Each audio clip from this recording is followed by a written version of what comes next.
So, all right, guys, we got to get this one right. On three, we're going to say, welcome back to Extraordinary Thoughts for on their mind. 1, 2, 3. Welcome back to our mind. And we back. That'll work right there. And we back. And we back. And we back. And we back. And we Y'all did y'all best. And that's all that matters. What's going on, everybody? It's that ordinary podcast with the extraordinary thoughts that tells you to stop being great and be extraordinary. I'm your host, Demetrius Thigpen, also known as Meech Speaks, and welcome back to another episode of Extraordinary Thoughts for the Ordinary Mind.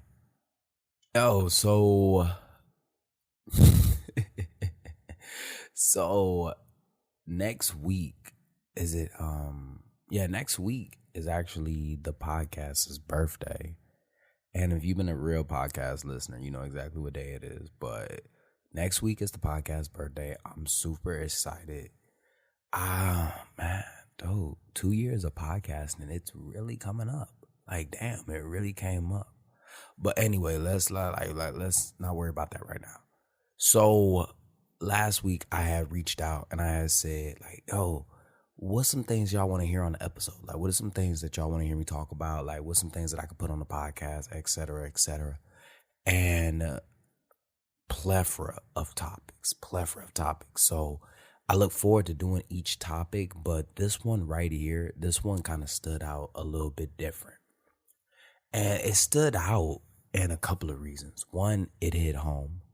Two, I don't understand why I never did it sooner, you know what I mean? But shout out to Daniel Gray, you feel me? Y'all probably have seen him, USMC Daniel Gray, and he asked me to talk about the transition from the hood to the military. And if you ever listen to my book, if you've ever just listened to if you've just ever witnessed me, you could tell that I came from somewhere prior to going into the military. So with that being said, let's go ahead and get into today's episode.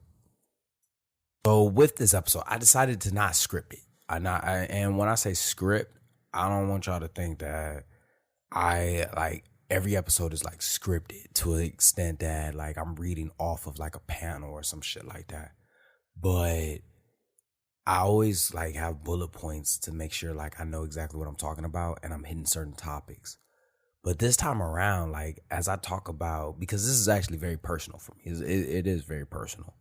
And I say it's personal because a lot of people, I try to make it obvious, and I try to let people know this, but I'm from Detroit.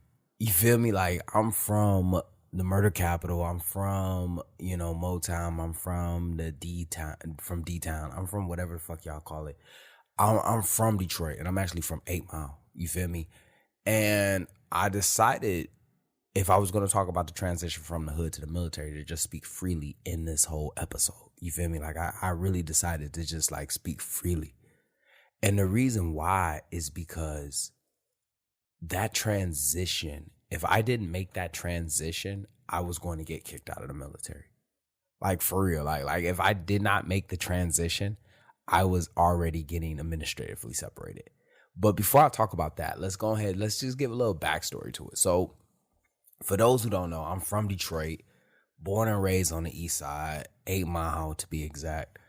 And when we talk about 8 Mile, this is one of the biggest issues that I always dealt with within the military. It's oh, you're from 8 Mile. Do you know Eminem? Eminem is from the other side of 8 Mile. There's two different sides to 8 Mile. There's the Detroit side and then there's the Warren side. Eminem is from the other side of 8 Mile. Now, did he come across? Absolutely. But Eminem is from the other side of 8 Mile. And I'm going to just be 100% with you. Nobody in Detroit really listens to Eminem. Yes, does Eminem represent, rep Detroit? Yeah, but I've never been in a car and somebody was yo, play that new Eminem. That's never been a case. You feel me? That's never been a case. And, and I feel like I should give a little context to it. I grew up in a single parent household. Father was an addict. He was an alcoholic. He did drugs. I was raised in a single parent household, and grew up, I grew up in Detroit. I didn't grow up outside of Detroit. I'm not from a city from Detroit. I grew up in Detroit. Like a lot of people that I grew up with, they sold drugs. A lot of people that I grew up with, they dead. You feel me? Like a lot of people I grew up with in jail. So I always thought that I was bigger than what I was in right now. And I say that I always thought that I was bigger than what I was in because I felt like, yeah, I'm born and raised in Detroit. Born and raised, you feel me? Spent 18 years, turned 19 in boot camp. But I felt like my soul wasn't from there. I'm talking about like, like you ever like just felt like this wasn't your home? You know what I mean? And this isn't an episode where I say like, oh, like I'm not a Detroiter. No. I'm absolutely a Detroiter. Like I'm from Detroit. You feel me? But I kind of felt like growing up, I was always different. And as I sit back and I think, me and my cousin Devon, we dress different than everybody else did. We are honestly probably the best dressed motherfuckers on the east side. Like, I'm not even about to lie to you. You feel me? But I always felt like something was different about me. And I thank God that I was born in Detroit. But as I talk about like making that transition from the hood to the military, I tell you right now, and I really want this to echo throughout the episode, that if you're not able to make that transition, you're going to have a hard time within whatever branch of service, whatever avenue of life that you decide to go down. Like you're going to have a hard time because everybody around you is not from where you're at. And the transition is almost like a superpower. Like to be able to colloquialize with your people and then turn around and speak a certain way around other people, it's a superpower. You know what I mean? To be able to adapt in certain ways, it's a superpower. And I had to learn it. Like my first year in the military was wild, bro. It was wild. It was wild. Because once again, like I can't stress it enough. I'm from Detroit. You know what I mean? I'm from Detroit. I remember one time I was going down, I was going to work. And as I was going to work, it was about like, I'll say 4 o'clock in the morning. And nobody was out there. So I got my headphones in, I'm walking, whatever it is. I work at Myers, like a supermarket. The uniform is red and khaki or red and black. And as I'm walking, I remember like, I felt like somebody was calling my name and I just couldn't like, like you ever have that feeling like somebody's talking to you, but you're trying to ignore them. But I got my headphones in. And for some reason I turn around, you feel me? And I turn around and I see this guy and he's yelling. So I take my headphones out. I'm like, yo, like, what's going on, man? Like, I ain't hear you. This motherfucker like, hey, man, you a blood? I'm on my way to work. You feel me? Like, I'm on my way to work. I got a fucking glow belt on. Like, I got one of those glow vests on, safety vests. And I'm like, nah, bro. Like, I'm on my way to work. Mind you, I did grow up in a predominantly blood neighborhood. Like affiliation is a real big deal. Like gang affiliation is a huge deal. But I was trying to explain to him like, nah, bro, like I'm a blood. This dude was a Crip, like a super Crip. And he rolling up on me. So we arguing back and forth. And I remember taking a step back like, hey man, like if you trying to do this shit, let's get into it. And I remember him up in the tool. Like he pulled a pistol out on me. And when I tell you that when he pulled that pistol out, my whole demeanor changed. Like my whole demeanor changed. And I was like, oh shit, I'm about to die. Like, damn, like I'm really about to die on my way to work. And that was just like one of the experiences that I got a chance to experience growing up. Like growing up, like, I will say, yeah, was I in a gang? Yeah, I mean, like, if you want to call it a gang, yeah, I was in a gang. But it wasn't like a Crip blood or anything like that. Like, I feel like it was more cliquish than it was gangish. You know what I mean? Like, like, did we have ops? Absolutely. I remember downtown Detroit, we got into it with some motherfuckers at one point. I remember being in parties fighting. You feel me? fighting. And as I sit back and I recall all of those experiences, I'm thankful for them because a lot of that is the reason why I'm actually so successful in the military. I say I'm so successful in the military because of my experiences, because when I joined in 2009. You feel me? And, this is by far like the hardest transition I'm making. My recruiter, he from New York. I don't know, like, was he from Queens, Brooklyn? He from one of those boroughs. But my recruiter, and this is critical, like your recruiter, like, has a big part to play in your military career. And it helps that, like, he has like a similar background to you. So he kind of understood me. And I remember, like, talking to my recruiter, X, Y, and Z.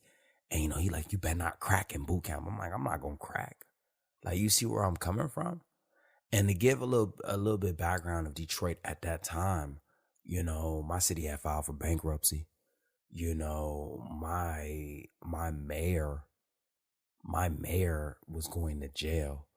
We were dealing with a recession. I grew up poor. You know what I mean? Like, my mother did the best that she could, but at the same time, like, we grew up like hard times. So I'm like, I'm not going to crack. Like, there's no way I'm going to crack anywhere. And I remember going through boot camp, and I will say that it's because I grew up in Detroit. You feel me? Like, it's because I grew up around all of that I wasn't folding. I wasn't folding in boot camp. You feel me? Like, if I'm gonna get yelled at, I'm gonna get yelled at, period. I get yelled at the house. Like, when the drill instructors would come up to me and get to chewing my ass, like, it's another day at the park. Now me getting IT'd every fucking day, that was a little bit different. But at the same time, like, I'm not about to fold. I remember seeing motherfuckers crying and shit like that. And I used to say, like, damn, like, bro, like, I can't relate. I can't relate. So that part right there, like, as I was going through boot camp, yeah, was I making a transition into being a Marine? Absolutely. But to be honest with you, I was a Marine still with that Detroit mentality. I still had that hood mentality. You say something to me, I'm going to say something back. If you want to take it there, we can take it there. In fact, I actually got into a fight in boot camp. For real, like, dude tried to try me. You know what I mean? Like, he tried to try me. I forgot what he said, but I said something back. And one thing that I don't think a lot of people know is that I'm always going to say something back. Win, lose, or draw, you can guarantee that I'm going to say my piece about how I feel about the situation. And I grew up like that. I'm not about to let nobody talk to me crazy. I got bullied in the 9th grade. I never let that shit happen again. Like, you're not about to just say whatever the hell you want to say to me and think that I'm going to let that shit ride. You know what I mean? Like I grew up like getting kicked out of clubs and fighting and stuff like that. Like, I'm not about to let that shit ride. So when my rack mate said something to me, I ain't just hold whatever the fuck I had in my heart. I said it. And I remember him I forgot what he did, but I snatched that motherfucker out of his damn bed. He stood up. He thought he thought some shit was sweet. I snatched his ass the fuck up. I got into a fight in boot camp. I got into a fight at MOS school. I got into a fight at MCT. I was fighting everywhere I go. And I'm going to say two things. One, when and I feel like when you join the military, you're isolated, essentially. You're isolated away from your home. You're isolated away from your culture. You're isolated away from your people.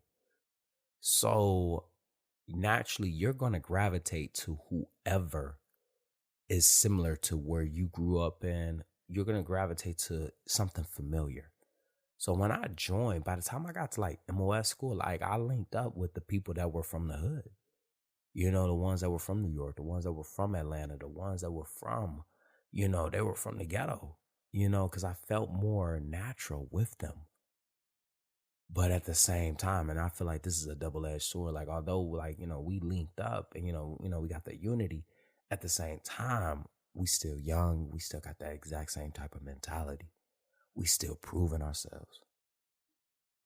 I remember still speaking the exact same way. I did not let go of my Detroit mentality until like a year and a half into the military. Honestly, I'll take that back. I never fully let it go. And I remember, MOS school linking up with like, honestly, I'm going to be 100%. I linked up with only the black people. I really couldn't relate to anybody outside of my race, outside of my culture. So I only linked up with the black people. And I was fighting in MOS school, getting kicked out of clubs, but that was normal for me. By the time I got to the fleet, you know what I mean? Like by the time I got to the fleet, that's when everything started to hit me. Now, for those who don't understand, like my MOS is a 1341 heavy equipment mechanic. I fix tractors, trams, forklifts. That's not something that you hear a lot about in the hood. You know what I mean? Like that's not a predominantly black job, if that makes sense. So when I got to my shop, I was only like one of two black people there. There was another one, but you ever been somewhere and the guy, he's black, but he don't act black. You feel me? Like it's like as if he like gave up like his like black card. And I don't say that in an ignorant sense. I say that in he has the same color skin as me, but he does not act like me. He does not speak like me. He did not grow up the same way I grew up. It was 3 of us, but only 2 of us actually like were black. And I remember him, and obviously I linked up to him. And I maintained my hood demeanor because I didn't feel comfortable around everybody. And this is the hardest part about the transition, to be honest with you. And I say that you have to be able to make that transition from the hood into whatever job or whatever career path that you're going to, not for survival. And not just survival, but to win. No, there it is right there. Not to survive, but to thrive in your environment. Because a lot of people just make a transition just to survive the ordeal that they're going through. I had to make a transition to thrive in the ordeal that I was going through. Because I link up with the dude, he's from California, he's from San Diego. But he deployed, so that really left me and the other black guy who wasn't really black. And as I'm around all of these people, they listen to country music, everybody, oh God, it was a fucking shit show, to be honest. And I think a lot of times, like, we have a hard time making that transition and we feel isolated because in reality, we are kind of isolated. Like, they don't listen to the same music we listen to. They don't understand the struggle that we went through. They don't understand the culture aspect of it. So all my friends weren't at my shop. They were at different shops. Like, I have one friends over at Supply. I had another friends over at, like, UT. I hung out with different people outside of my shop. And when we would have like the shop functions, I would just isolate myself.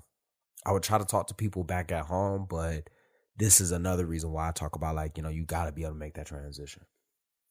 Because if you don't make that transition, the only person that's going to be stuck is you. You're the only one that's actually going to be stuck. And when I say stuck, you're not going to be stuck in the same mentality. You're going to be stuck in the same time zone in which you left. See, yeah, I was still trying to maintain that Detroit mentality. I was still trying to maintain that hood mentality. But the reality is that my family back at home, they were growing up. My family back at home was dealing with other life experiences. My family back at home was moving on with their lives. You feel me? And I was trying to maintain who I was in 2009. It's 2010, and this is the thing is that a lot of times, like, we get outside our boxes and think like, oh, I don't want to forget who I am. No, it's not about forgetting who you are. It's adding to who you are so that way you can thrive in your environment. And it took me a minute to really understand that. And during that minute of me understanding that, when I tell you I was showing my ass, I was showing my ass. I was showing and not in the sense of like I was a shitbag. By no means was I ever a shitbag. But once again, I grew up in the hood. I'm not about to be fucking punked out by nobody. I don't give a fuck. I don't care if you're a corporal. I don't care if you're a sergeant. And I don't care if I'm a PFC or Lance Corporal. You're not about to punk me the fuck out. And that's exactly how I took a lot of ass to. It was like, hey, man, like, I don't know who the fuck you think you yelling at, but I'll smack you dead in your fucking mouth and we can see where we going from there. One of my fondest memories was when I was a PFC, right? I was a PFC. And I remember I was sitting in the smoke pit. At the time, I didn't even smoke cigarettes. I just happened to just be out there. And there was these two Lance Corporals, two skinny dudes. You feel me? And they were the senior Lances. And they were like, Thick Pen, what we do with PFCs that don't know how to act right and got attitudes, we take them back to the tree line. I looked at them. I took my blouse and my cover off. I was like, well, let's get fucking to it. Let's get in fucking to it. Who the fuck y'all thought? What y'all thought? I ain't them. Like, and that's the thing right there. Is like a lot of people from the hood, like they quick to say that I ain't them. I ain't the motherfuckers. Like, y'all not about to punk me out. Like, what did y'all think this shit was? We can get into it right here. And I remember, like, when I said that, they looked at me like, oh shit. Like, yeah, oh shit. Now, in my mind, yeah, I won the battle, but I was actually losing the war. I was losing the war. I wasn't thriving. I was just surviving. You know what I mean? I remember one time I had just got off duty. And I was asleep in my room and they come banging on my door. And all you hear is banging on my fucking door. And I'm looking like, what the fuck going on, man? Corporals all outside my room. They yelling and shit. Like, why the fuck you ain't cleaning? Blah, blah, blah. I'm like, I already cleaned. And I'm on duty recovery. I don't give a fuck, talking to me crazy. And I'm going to just tell you right now, look,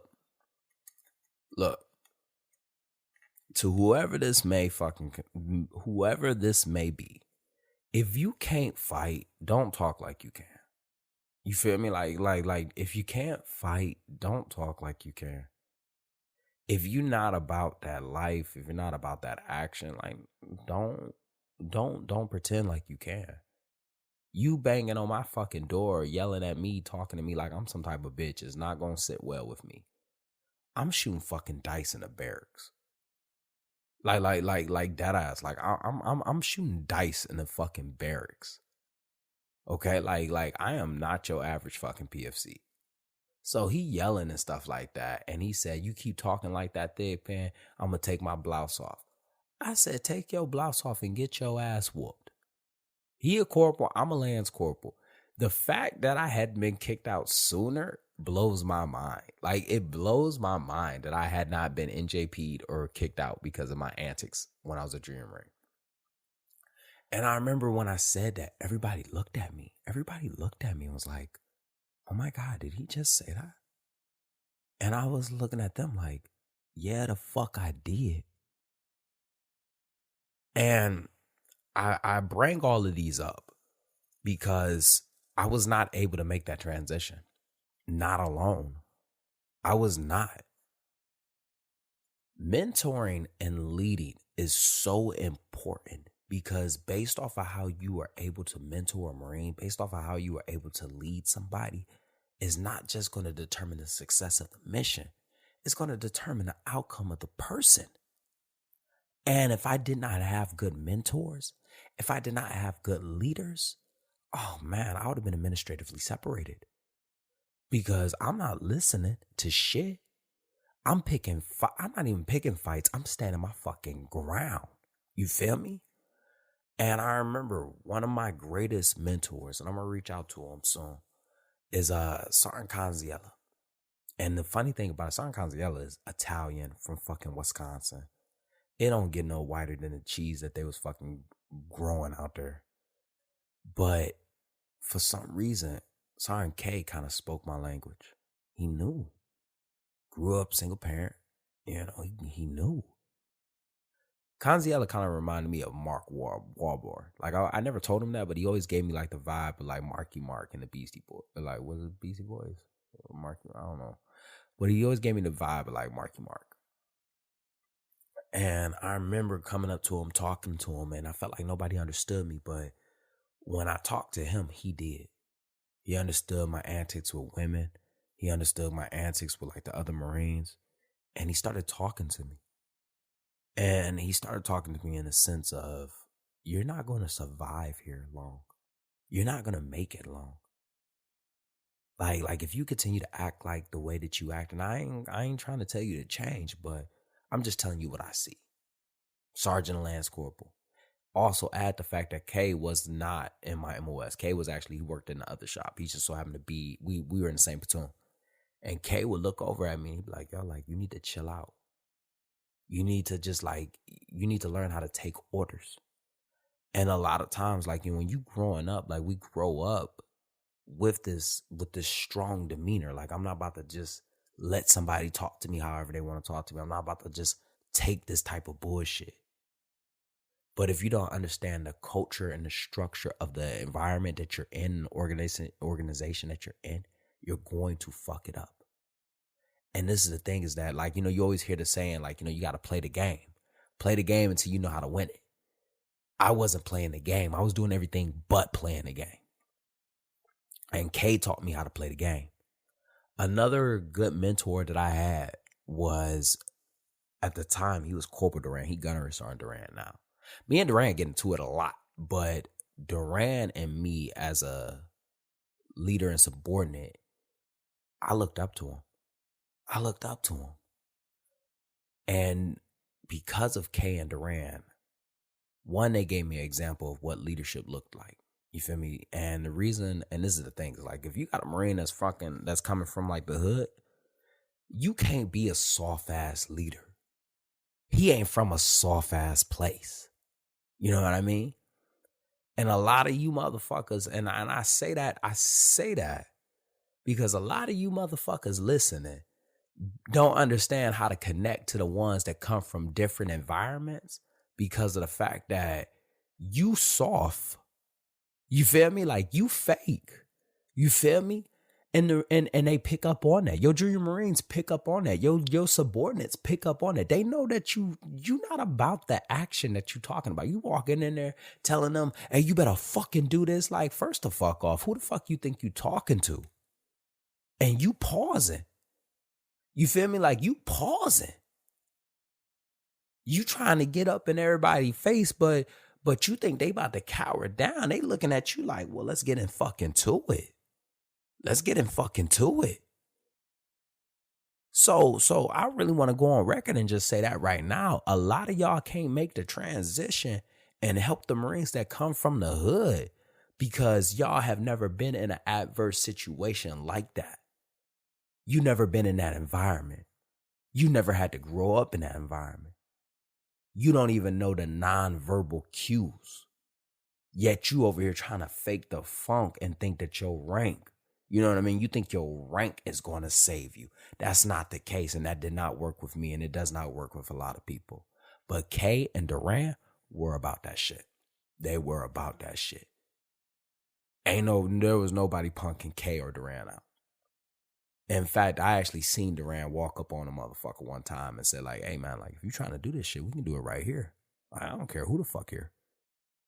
And I bring that up and I talk about them in this extent because it was their actions as people, not as they interacted with others, as people that actually helped me make the transition.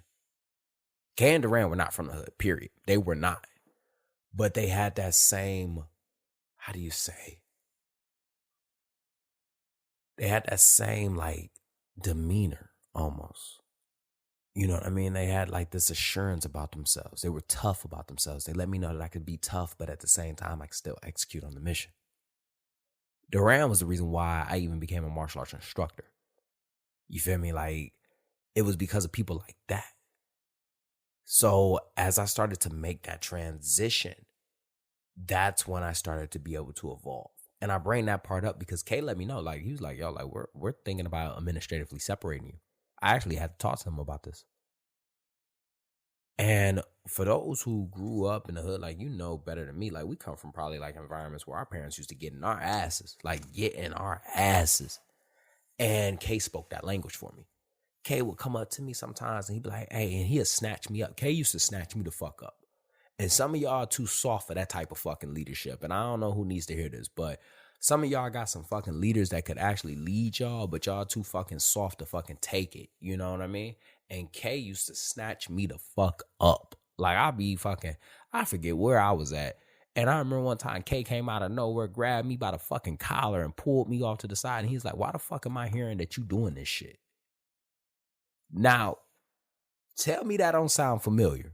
That don't sound like your parents. Why the fuck is your teacher calling me, telling me that you did this? That's how K used to talk to me. K talked to me. Duran felt like a brother, but K felt like a father. And he'd be like, why the fuck am I hearing that you doing this? And I'd be like, he's like, it does not matter. What was the plan? What was the mission? The problem is that you good, but you don't fucking realize that you could be great. If you could just learn to shut the fuck up sometimes, you could go a lot further. That's how K used to talk to me. And I would take K's words in. And I really want to take a moment and just say, like, if you want to thrive in an environment, you got to be able to listen to your environment. Don't hear your environment. You got to be able to listen to it. Because your environment going to tell you exactly how to play those rules. Give me a second.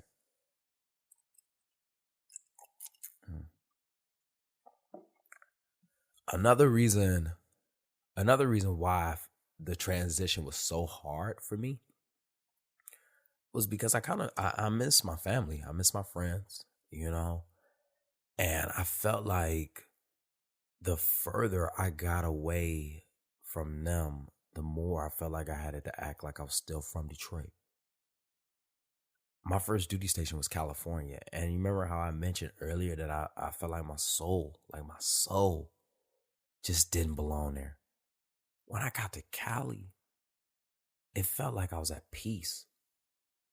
Like, a lot of times, like, our minds and our souls, like, they conflict with each other. Like, you know, your soul is at peace, but your mind don't understand it. So you would rather have a peace of mind than a peace where your soul at, than a calm soul, almost. And it felt like as I was adopting the California culture, I was giving up who I was. I was starting to become fake. And a lot of people don't make that transition because, you know, you don't want to feel fake. You don't want your family to start thinking like, oh, well, you acting this, or you this. And slowly but surely, I stopped speaking like I was from Detroit. I stopped acting like I was. Deep down in my soul, I'm still the same person, but I'm in different environments now. Like, I'm in different cultures. And I want to say this. Never forget where you came from. Never forget where you came from, but also accept where you're going. Adapt to where you're going. Because I grew up in Detroit, and because I grew up with the life that I grew up in, it has a lot to do with who I am now as a leader. First things first, ain't no Junior Marine ever gonna punk me. Let me rephrase, ain't no Marine ever gonna punk me the fuck out. I grew up fighting. I grew up having to stand up for myself. So the idea of you ever saying some shit or doing some shit to me and thinking I'm gonna let it slide, not the case. But